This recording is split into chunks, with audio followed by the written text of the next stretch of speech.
Bien, ¿me pueden decir si solo se logra visualizar? Sí, doctor.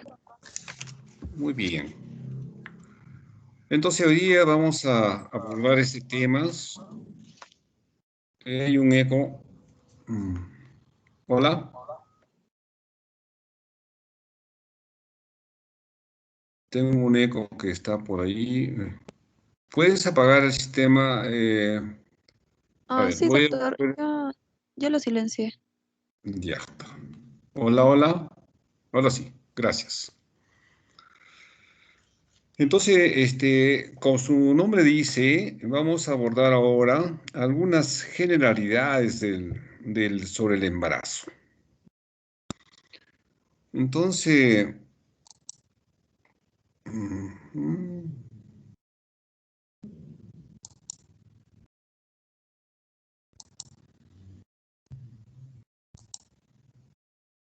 ya. Para hablar del embarazo, tenemos que recordar algo sobre la foliculogénesis. Como ustedes recordarán también, la foliculogénesis viene a ser todo el proceso de maduración del folículo, mm, del folículo ovárico.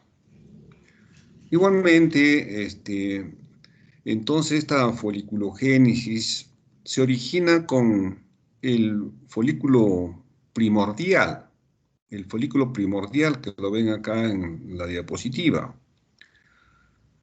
Este folículo contiene un ovocito, que está en el centro, un ovocito. Este está detenido, como ustedes también recordarán, en la profase de la primera división meiósica. Y ven que está envuelto por una monocapa, una sola capa, una monocapa de células de la granulosa. Cuando el proceso continúa el desarrollo, vemos al folículo primario, que lo vemos acá, que sí hay algunas diferencias con el anterior. Entonces del epitelio deja de ser plano, pasa a un epitelio folicular notoriamente diferenciable, donde las células pues se vuelven un poco cúbicas. Sigue desarrollando el folículo primario, pasa a un folículo secundario, o denominado también un folículo preantral, donde sí hay algunas diferencias marcadas, hay una secreción de una capa, de una glicoproteína, este, y en la zona de estas células ya se puede evidenciar la formación de la teca. Aquí juega un montón de influjo hormonal. Entonces, si esto sigue, ya pasa a un folículo terciario y llega a un folículo maduro, como también ustedes lo conocen, el folículo de Grab, listo para producirse la ovulación. Clínicamente nosotros podemos distinguir este folículo de Grab por ecografía, porque hacemos las mediciones y encontramos un folículo entre 18 a 20 a 22 milímetros de diámetro. Entonces, una vez que el folículo ha ovulado, sale el ovocito, sale el óvulo, y este lecho se colapsa rápidamente, queda colapsado.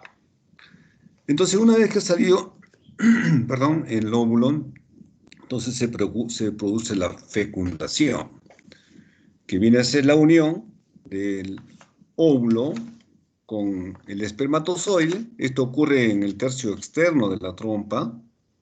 Entonces hay una fusión de los dos gametos.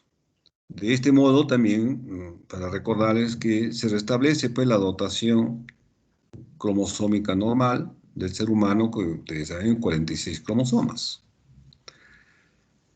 Una vez formado pues el cigoto, pasa a disegoto y rápidamente va desarrollando. Acá el esquema, eh, para que recuerden, después de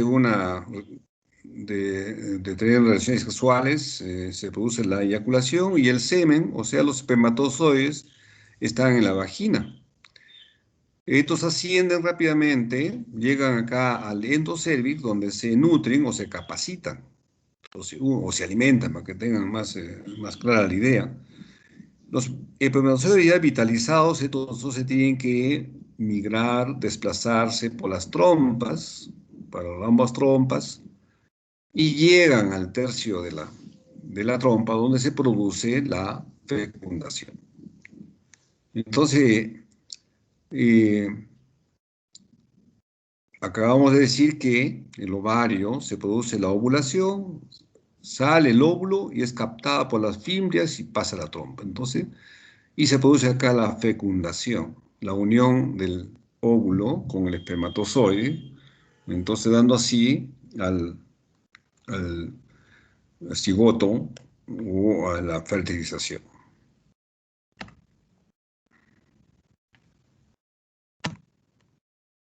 ¿No pasa esto? Pero también puede ocurrir la unión de estos dos gametos en forma artificial, o sea, en el laboratorio, no en el vientre materno, o sea, fuera del vientre materno. Entonces, esto se conoce como la fecundación in vitro, es la unión del óvulo con el espermatozoide. Es más, todavía hay mucho más sofisticado. Cuando hay uno o dos espermatozoides, no se tiene la concentración necesaria para lograr una fecundación, se produce la inyección del espermatozoide dentro del óvulo. Entonces, igual es una microinyección de espermatozoide dentro del óvulo, logrando de esta manera la fecundación del óvulo. Acá tenemos ya una microfotografía de un cigoto, donde rápidamente, en pocas horas, va a pasar a su división, ya tomando el nombre de dicigoto, dos células. Y esta es la evolución del cigoto, va a pasar a la división de dos células, rápidamente se divide en cuatro células, ocho células y llega al estadio de blastocisto. Todo este desarrollo ocurre en la trompa, mientras está migrando hacia su destino, que es el endometrio, se produce toda esta evolución. Una vez ya que llega acá al estadio de blastocisto, donde las células están ya diferenciadas, empiezan a diferenciarse y tienen la capacidad de implantarse en el endometrio. Acá tenemos ya, una vez que se ocurre la implantación en el endometrio, en un endometrio previamente preparado, el endometrio también se prepara, el endometrio gravídico se implanta y pues empieza el desarrollo embrionario. Rápidamente, cuatro células, a la semana de dos meses u 8 semanas, vemos que ya prácticamente tiene formado todo, donde podemos distinguir por ecografía. Ya es posible ver movimientos activos a esta edad de las 8 semanas, además de otras cosas. 12 semanas ya tiene la forma humana prácticamente. ¿Aló? Por favor, estoy en clase, yo lo vuelvo a llamar. Lo voy a llamar, gracias, hasta luego. Disculpe. 16 semanas. Entonces, rápidamente desarrolla, que también es motivo de una clase teórica sobre el desarrollo embrionario, que con mayor detalle van a precisar cada estadio. Eso es en cuanto, pues, a la evolución, a la fecundación y cómo evoluciona. Primero la foliculogénesis, la fecundación, también el desarrollo embrionario. Ahora veremos la comunicación materno-fetal durante el embarazo. El vínculo de apego afectivo y emocional forma parte, pues, del proceso biológico natural del embarazo. La naturaleza prepara los lazos que cada ser vivo tiene para poder vivir. Ahora, una situación que se puede modificar o se puede mejorar es esta, la responsabilidad que tienen los padres, la responsabilidad y la capacidad de crear un medio intrauterino óptimo, con un adecuado vínculo de apego afectivo y emocional. Es igual que con mi grupo en la mañana hemos visto qué situaciones se pueden mejorar en el estadio preconcepcional. Entonces hay una serie de estrategias que tenemos que tener presente antes de que sorprenda un embarazo, para no tener complicaciones, para que no haya algún factor de riesgo que podía debutar durante el embarazo, o durante el parto, o en el puerperio, o en el recién nacido. O sea, de modo que los padres juegan un rol importante, tienen la responsabilidad de estar en buenas condiciones de salud para buscar un embarazo. El diálogo molecular comienza desde el inicio de la concepción y mientras el embrión recorre las trompas de falopio, como hemos visto, en su camino hacia la implantación, el estadio de blastocito que le hemos dicho, envía avisos moleculares de su presencia, de que se está yendo a la madre.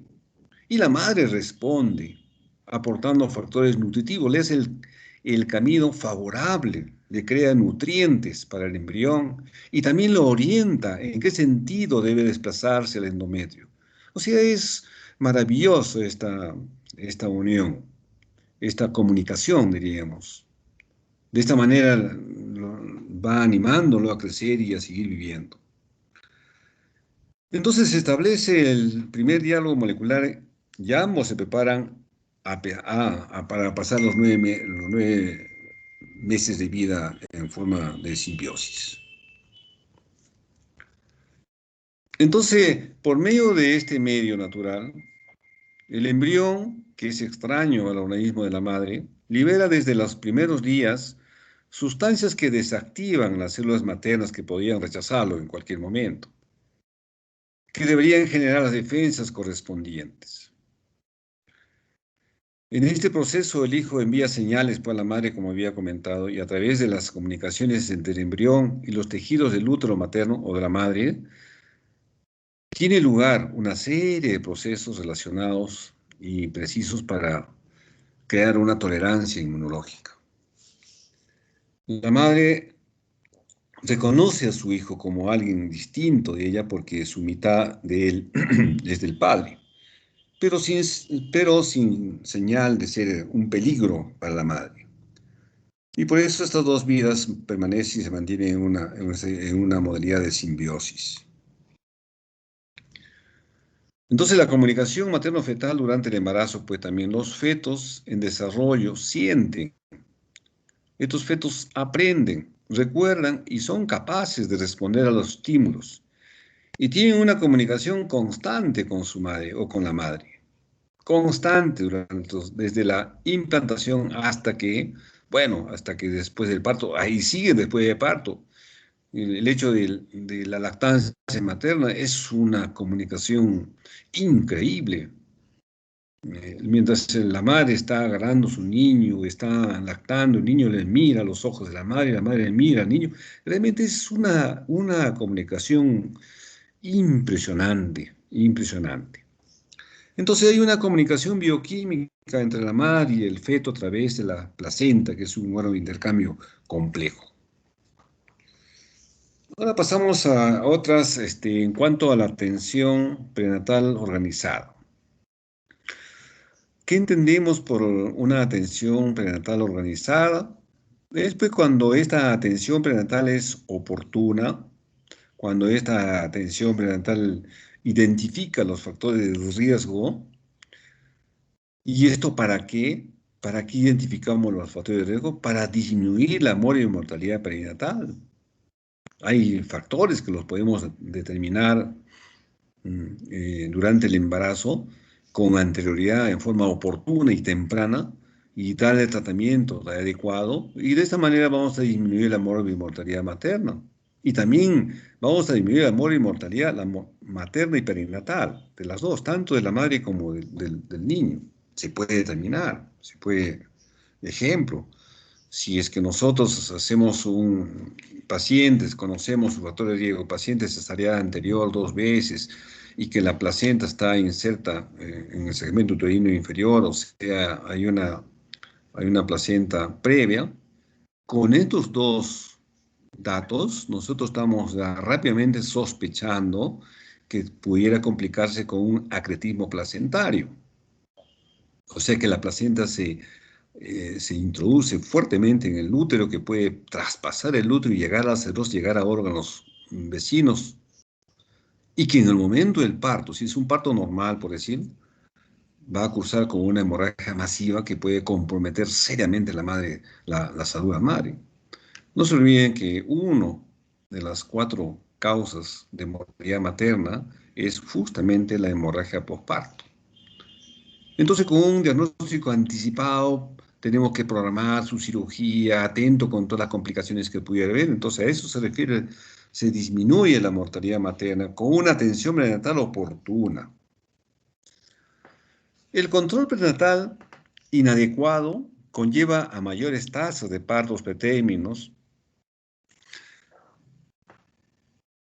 No veo acá lo que dice acá. No se borró, ¿no? ¿Sí? ¿Están Sí, mirando? se sigue viendo, doctor. Sí Ya. se ve. Entonces decíamos de que hay un control prenatal inadecuado, pues.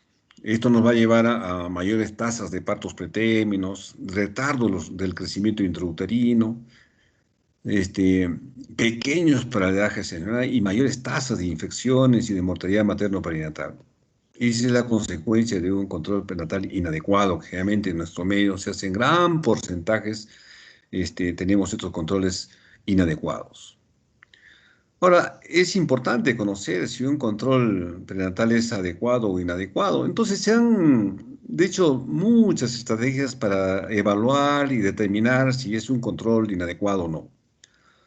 Para estudiar si los controles prenatales son adecuados, se ha creado varios índices, siendo el más conocido, el más usado, el de Kirchner.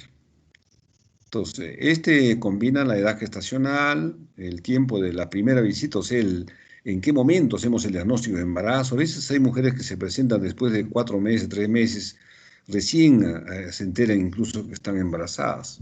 Entonces, el diagnóstico tiene que ser temprano, temprano. Y el número total de visitas. Todos estos parámetros se organizan, entonces nos da un índice para ver si este control es adecuado o inadecuado. La tasa de control prenatal inadecuado sigue siendo elevado, sobre todo en los países en desarrollo. No se puede hablar de efectividad cuando la gran mayoría de gestantes acude por primera vez a los controles prenatales pasando el primer trimestre, incluso como estaba comentando, llegan tarde a la consulta. Y más aún cuando no se sigue un orden coherente y ordenado de las visitas. Entonces, a veces vienen las pacientes, hablamos de nuestra realidad en la periferia, sobre todo cuando ustedes harán su salón, si es que tienen que hacerlo, por supuesto. Entonces ahí van a ver la realidad de estos controles inadecuados. Entonces ustedes son los actores ahí que tienen que, con sus conocimientos de pregrado o posgrado, van a mejorar seguramente la atención de los controles prenatales. De esta manera, contribuyendo a disminuir la mortalidad tanto de la madre como del feto. Y fíjese que la atención prenatal inadecuada en Estados Unidos es el 12%, en nuestro medio está por encima de los 30%.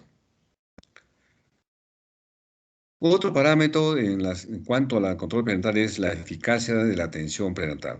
Entonces, debe ser un sistema coordinado durante la gestación, durante el parto y durante el puerperio, no solamente controlar el embarazo y ya, y chao, no. Tenemos que hacer el seguimiento. Si no tenemos las condiciones para tener el parto, hacer al menos el seguimiento, cómo referir a un hospital donde sea atendido en forma adecuada.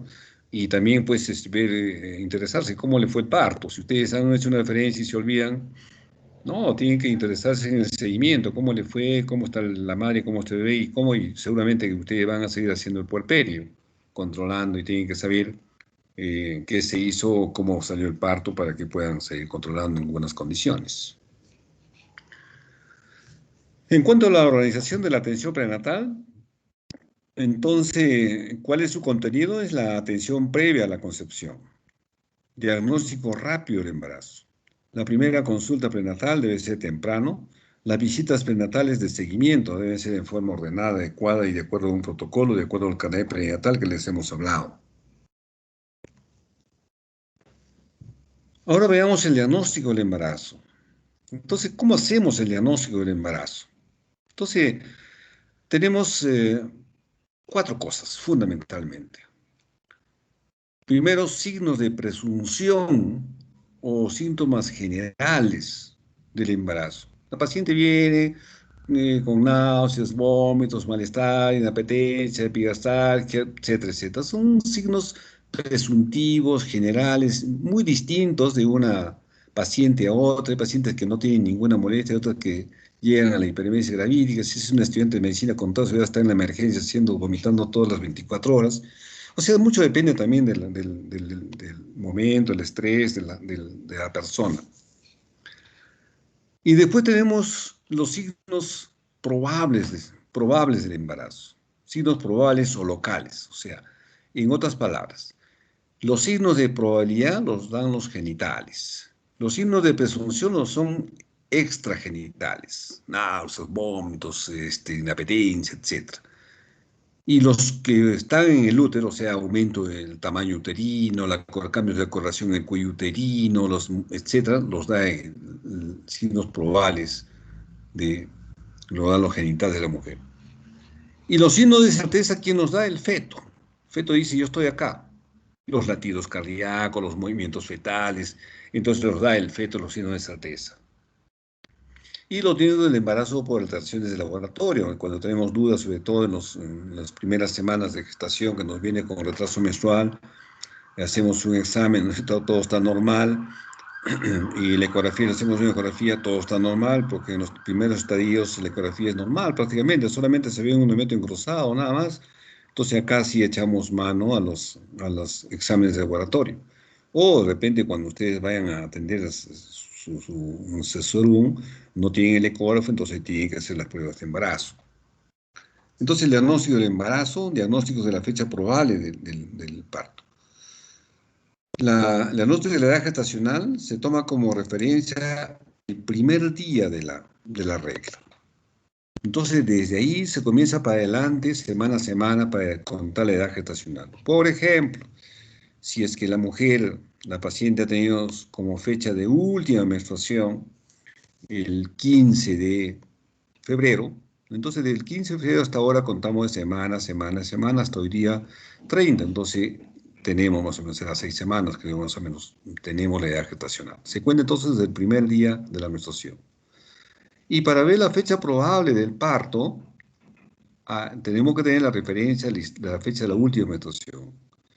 Se aumenta 7 días a los días y se resta 3 a los meses. Por ejemplo, si hablamos de esta paciente, 15 de febrero fue la última menstruación, 15 más 7, ¿cuánto es? 22, entonces será el 22. Febrero es 14, menos 3, 11, noviembre. Entonces la fecha probable será el 22 de noviembre del próximo año. Es fácil de calcular fecha probable. También es fecha probable, no es definitivo, dice fecha probable. Solamente el 10% de las gestantes dan su parto en esta fecha. Generalmente se adelantan o se atrasan, entonces, por eso es fecha probable, pero al menos es referencial para ver cómo vamos con el seguimiento.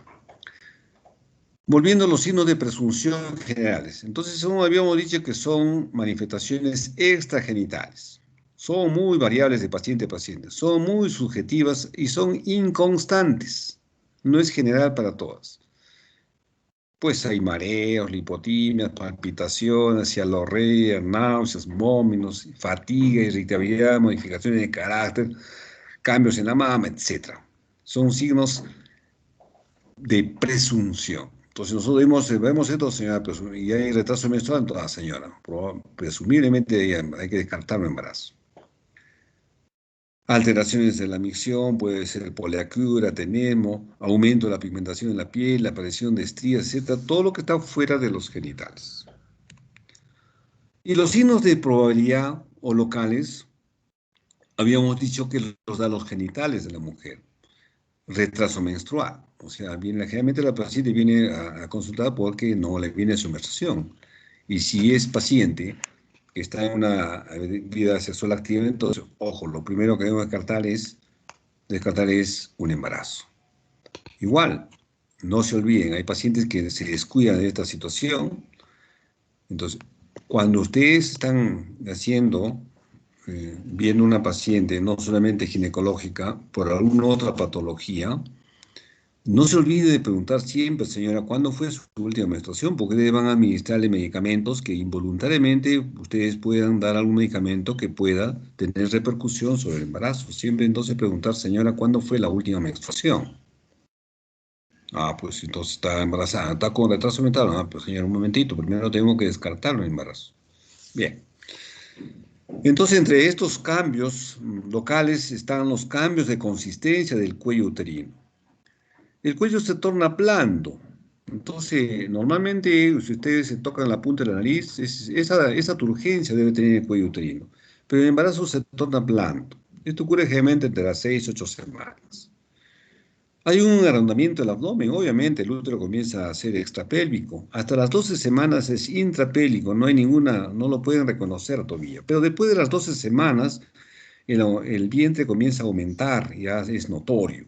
Hay un agrandamiento progresivo. Este es menos manifiesto en las mujeres que por primera vez se embarazan y es más notorio en las múltiples. También hay cambios en la forma, cambios en el tamaño y cambios en la consistencia del útero. Entonces, a las 8 semanas el útero todavía tiene una forma como una pera, piriforme. Pero a las 12 semanas ya se hace globuloso. Ustedes palpan y ya se ve como una esfera, globuloso. Y a las 18 semanas nuevamente tiene la forma de ovoide, gran volumen hacia el fondo y menos volumen en la parte sur del pubis.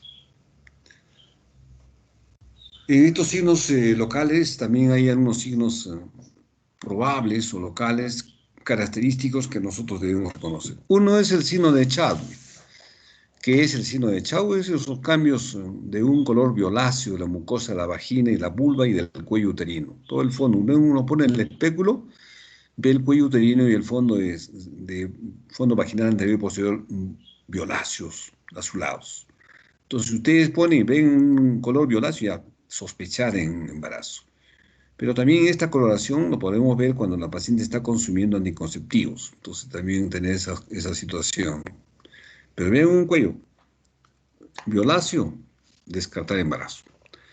El signo de Hegar, entonces, es el reblandecimiento del istmo. A veces uno hace el tacto bimanual, en la mano que está sobre el abdomen, a veces casi se chocan con la mano que está a través de la vagina, a nivel del istmo. O sea, hay un reblandecimiento del istmo. Es el signo de Hegar.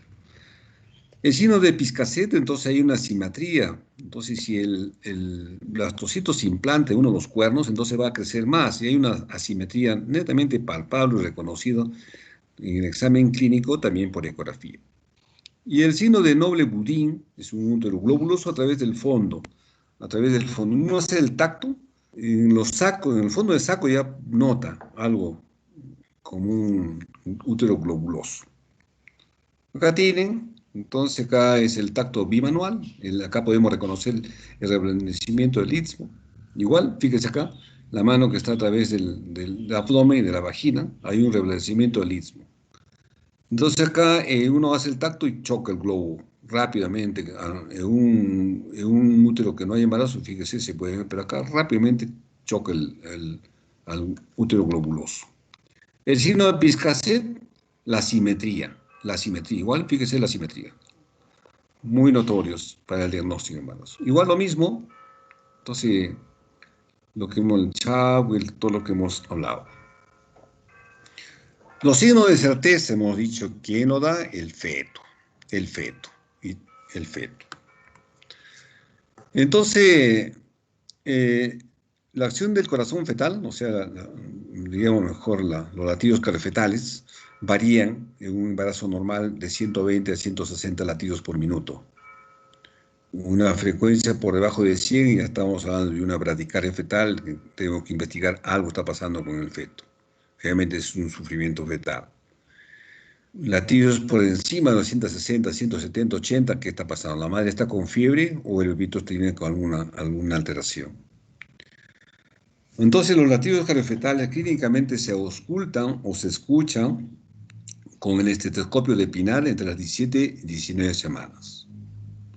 Con el Doppler, un aparatito, un ultrasonido, detector de latidos cardiofetales a partir de las 10 semanas. Y con ecografía, pues de la quinta semana, cuarta semana ya vemos el saco gestacional, la quinta semana ya vemos los latidos cariofetales. Entonces, con el estetoscopio de Pinar que ustedes, o los todos que ustedes tienen el ITMA, ¿no? Tienen el de campana y el otro, con el de campana se escuchan los latidos cariofetales. Entonces debe diferenciarse, realmente puede haber un soplo funicular que nos puede hacer confundir con los latidos cariofetales, o si no, el soplo uterino de la madre también puede hacer confundir ruidos resultantes del movimiento del feto, pulso materno o del intestino del peristaltismo intestinal, que también puede hacer confundir. Bien, acá tenemos un feto más o menos de unas 12 semanas, 14 semanas, donde ya vemos el perfil todo formado y una fotografía de la misma cadena gestacional. Entonces, la percepción de los movimientos fetales, también los del feto, son signos de certeza. Entonces, hay una mayor actividad entre las 28 y 34 semanas. Son percibidos por la madre a partir de las 16 semanas o 18 semanas. Las perciben tempranamente las mujeres multíparas. Tardan un poco en percibir los movimientos las nuníparas, las primigestas. La disminución de menos de 10 movimientos por día puede indicar un bienestar fetal alterado. Entonces, ustedes si están controlando el embarazo, tienen que decir, señora, su bebito tiene que moverse en toda la mañana por lo menos 10 veces. Si no se mueve, algo está pasando, vaya a la consulta por emergencia. A la palpación abdominal podemos determinar el tamaño, la consistencia, la desviación del útero grávido. Asimismo podemos delimitar el feto, su situación, su posición, su presentación, según las maniobras de Leopold. La situación es la posición del feto que tiene en relación al eje longitudinal de la madre. La posición es la relación del dorso, la espalda del bebé con el lado derecho izquierdo de la madre. Y la presentación, pues lo que ofrece, el polo fetal que ofrece el estrecho superior. El feto tiene dos polos, cefálico y pélvico. Entonces puede ser polo cefálico o pelviano. Alguna vez está cruzado, ¿no? Una situación transversa es otra cosa. El peloteo abdominal es otro signo de certeza. A mitad del embarazo son producidos por los movimientos pasivos del feto. Ahora veamos la contracción de Basson-His. Son las contracciones. El útero es un órgano dinámico. Se contrae los 9 meses de embarazo. En los primeros meses de embarazo hay unas contracciones. El útero se pone durito, pero no tiene dolor, no tiene ninguna modificación. A veces la madre solamente ve que se pone durito y se relaja. Entonces son contracciones palpables, indoloras e intervalos irregulares. Son las contracciones de Baston-Hicks que son normales y fisiológicas. En las contracciones más bien el parto ocurre, lo que va a hacer, va a modificar el cuello uterino. En el embarazo son las contracciones de Baston-Hicks que se pueden medir por un tocodinamómetro. El crecimiento uterino igualmente es un signo de certeza. Entonces el útero normal pues tiene una dimensión de 7 por 4 por 3 centímetros. 7 longitudinal, ancho posterior 3 y transverso 4. Empieza a crecer a partir de las 5 o 6 semanas. A las 8 semanas aumenta el doble del tamaño normal. A las 2 semanas 4 veces el tamaño normal. A las 16 semanas está en el punto medio entre la sínfisis y el ombligo. A las 20 semanas está a nivel de la secreción umbilical. No se olviden, ahí viene una pregunta examen de esto. Y acá tenemos cómo registrar, ¿no? En la edad gestacional también hay esta tablita en el carnet perinatal. Diagnóstico del embarazo por laboratorio, pues hemos dicho la beta-HCG en sangre y en orina. Los títulos máximos se denotan de esta dosaje de beta-HCG entre los 20 y 70 días. El punto mínimo entre las 14 y 16 semanas. Hay otros métodos que más en forma de antecedente que se hacían las pruebas biológicas, el Freeman, Coleman, etc., ya no tiene importancia en nuestros tiempos. Las pruebas inmunológicas, sí, la determinación de las unidades beta, de la beta G, por técnicas de inmunoanálisis. Esto sobre todo cuando nosotros tenemos duda, para discernir si es un embarazo ectópico o es un embarazo eutópico. Esto cuando el paciente cursa con sangrado y dolor. A veces uno hace la ecografía, el endometrio solamente se ve engrosado. Y a veces cuando el embarazo se queda en la trompa, a veces no hay ninguna modificación ecográficamente detectable. Pero sí nos puede ayudar el dosaje de la beta-HCG. Bien. Evaluación prenatal inicial. ¿Cuáles son los objetivos? Definir el estado de salud de la madre y del feto.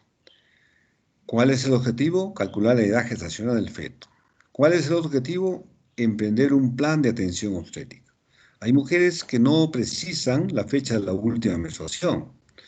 Entonces, una situación de precisar la edad gestacional es por el examen clínico y por ecografía, de la ecografía tercera, del primer trimestre. Eso nos da con exactitud la fecha probable y la edad gestacional. Usted viene a la consulta, señora, ¿cuándo fue su última menstruación? No sabe, no sabe. Entonces hacemos el examen, encontramos un útero. Por examen clínico, sí podemos, sí señora, está con 10 semanas, 12 semanas, fácilmente puede. Y confirmados con un estudio ecográfico. O de repente está eh, con 6 semanas, 7 semanas, pues nos ayuda mucho el dosaje de beta-HCG. Entonces debemos el diagnóstico de la edad gestacional en forma temprana. El diagnóstico de la fecha probable de parto, durante duración del embarazo, usted sabe, el embarazo dura 280 días, más o menos 14 días. Después de la fecha de la última menstruación, son 40 semanas, más o menos 2 semanas que puede variar. Por eso que cuando hablamos de embarazo prolongado, hablamos de las 42 semanas. 41 todavía es normal, 39 todavía es normal, ¿no? No es tan exacto. Entonces, para determinar la fecha probable de parto, tenemos varias formas. La regla de Naegeli, que es el primer día de la regla, se agrega 7 días y se retrocede 3 meses. Como el ejemplo que les puse, en los 14 o 15 de febrero fue la última menstruación, aumentamos 7 días, 22. Restamos 3 meses, febrero es 11, no, febrero es, claro, 12, 3, no, 13, 14. 14 menos 3, 11, noviembre sería. Hay otra regla de igual, el primer día de la regla se agregan 10 días y se retrocede 3 meses. ¿Cuál es la más usada? Usamos la de Naegeli. Todo, tanto en el Ministerio de Salud como en Salud, se usa la regla de aumentar 7 días y restar 3 meses. El diagnóstico diferencial del embarazo. Sí, hay que hacer el diagnóstico diferencial, con tumores intrapélvicos, con tumores abdominales, a veces viene con retraso menstrual y encontramos con un útero aumentado de tamaño. Puede ser tumores intrapélvicos, puede ser retención urinaria, que a veces se palpa como tumores. Puede ser tumores uterinos como las miomatosis, tumores ováricos. El hematometra, la colección de contenido menstrual dentro del útero, también crece y nos da crecimiento del útero. La adenomiosis, igual la infiltración del endometrio en la pared muscular del miometrio, también se engruesa y crece, es un útero grande, leñoso, y otras cosas que hacen el diagnóstico diferencial. ¿Qué es el embarazo espurio? El embarazo espurio es un falso embarazo. Es el embarazo imaginario o denominado también como pseudociesis. Esto se da frecuente en mujeres que desean ardientemente quedar embarazadas y simulan un embarazo. Incluso vienen a la consulta refiriendo retraso menstrual, náuseas, vómitos, copian todo el embarazo. Entonces es un embarazo espurio o falso. Se da en mujeres la perimenopausia o pacientes jóvenes que desean ardientemente quedar embarazadas y no se puede, por una razón no consigue. Algunas definiciones: nuligrávida viene a ser la que nunca ha estado embarazada. Grávida es la mujer que está gestando. Nulípara es aquella que ha tenido un parto. Primípara es nulípara es que nunca ha tenido un parto. Si ya ha tenido un hijo por cesárea, uno hace el examen ginecológico, encuentra un cuello de nulípara, ¿no? Es un cuello puntiforme que no tiene huellas, se hace nulípara. Primípara es que sí ha tenido un parto. Multípara, entonces puede ser que ha tenido más de 2 partos. Bien. Bien, señores alumnos, eso es todo lo que tenía que decirles ahora. ¿Alguna pregunta? Doctor, gracias por la clase. Tenía una pregunta. ¿Podría subir las diapositivas, por favor, a la Ah, plataforma? sí. Ahora tengo tiempo. Además, las subo las dos clases. De ayer y de ahorita almuerzo y lo subo. En un máximo una hora ya van a estar colgadas las clases. Gracias, doctor. Muy bien. Hasta luego, alumnos. Hasta mañana con mi grupo. Hasta luego, doctor. Gracias. Hasta luego. Hasta Hasta luego. luego, Hasta luego, doctor. doctor. Doctor.